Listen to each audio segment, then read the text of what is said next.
Hello everyone, greetings from Nevada. Today we're going to take a look at a new invention for the M14 rifle. The new invention is the Armor T1 by Battle Arms Development in Henderson, Nevada. In the past and today we still use many different tools for the M14 rifle.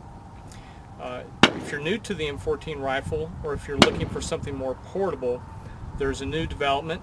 It is the T1, the Armorer from Battle Arms Development. Comes to you in a pouch with the instructions inside, and the two main components come out of the pouch, and each half has several parts. They're easily unthreaded.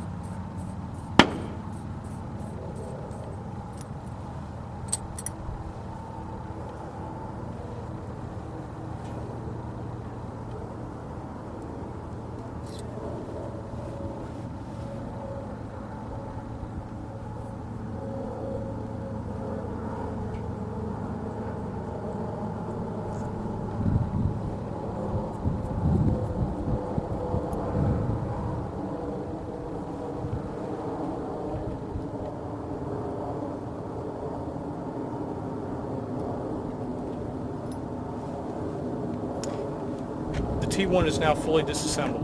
When you need to field strip your rifle, the T1 tool can be used to accomplish that. First thing you want to do is make sure that the rifle is unloaded and free of ammunition. As you can see, there's no magazine in the rifle. Pull the operating rod back, check the chamber, it's free of ammunition. You're now going to engage the safety. Now you're ready to remove the trigger guard. Okay, now you're ready to remove the firing mechanism from the stock. Take part E, the handle, stick the end into the hole in the trigger guard, lift up. Now remove the firing mechanism. Normally the firing mechanism is not disassembled, but should you need to disassemble it, you can use the T1 tool to accomplish that. Take the thread protector and the punch, thread them together.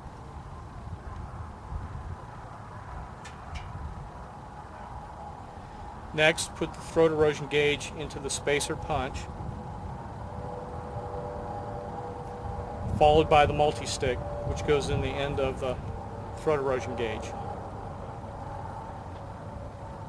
You will now use the end of the punch to remove the trigger pin.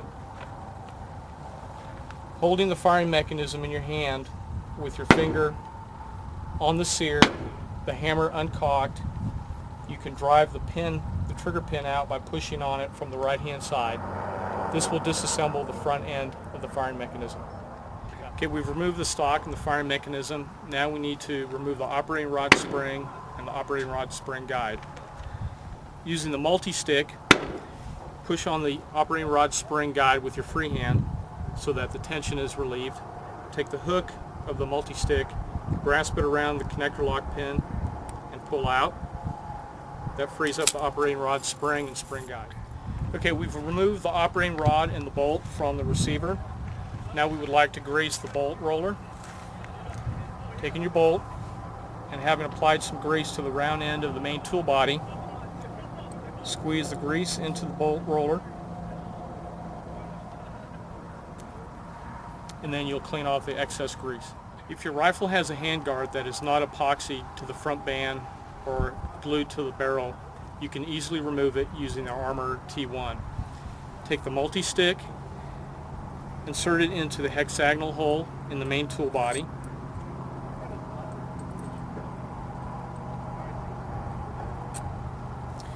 Use the hooked end of the multi-stick, insert it into the hole of the handguard clip, grasp the receiver, and pull away from the barrel.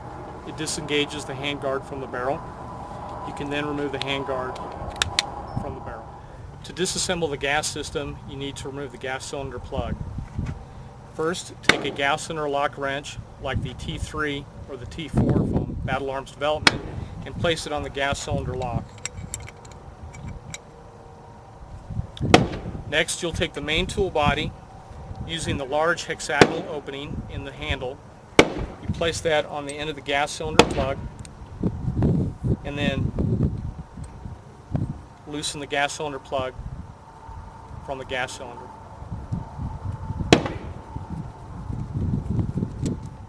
Okay, now we're going to clean the gas piston. Take your main tool body, insert the gas piston into the main tool body into the hole that meets the small end of the gas piston. Grasp the main tool body. Using a cleaning bit, you can clean out the smaller diameter hole at the bottom. When that's clean, take the larger cleaning bit and clean the larger hole in the gas piston. After cleaning the inside of the gas piston, you can now clean the outside grooves. Take a cloth, cleaning patch, wrap it around the end of the screwdriver end of the multi-stick. Grasp the main tool body and the gas piston.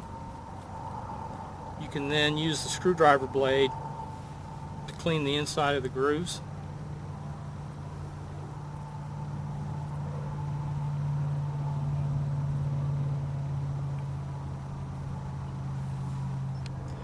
As you shoot your rifle, the throat will begin to wear. On occasion, you may want to check the throat erosion, see how the rifle is doing. There are 3 sections that you need to put the throat erosion gauge together. The first section is the handle.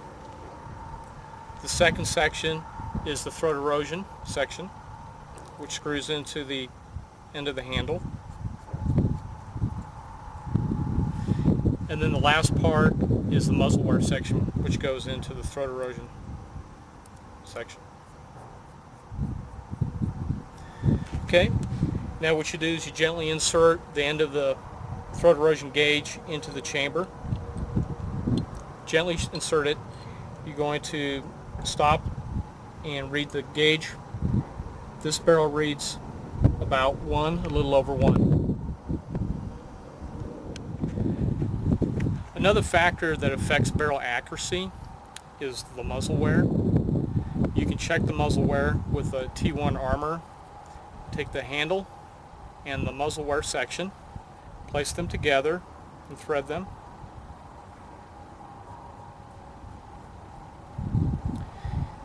The end of the muzzle wear section has some graduations, 0 to 2, 0 to 3. Place it in gently into the end of the barrel. When it stops, take the reading. This barrel reads 0, which means it's a new barrel.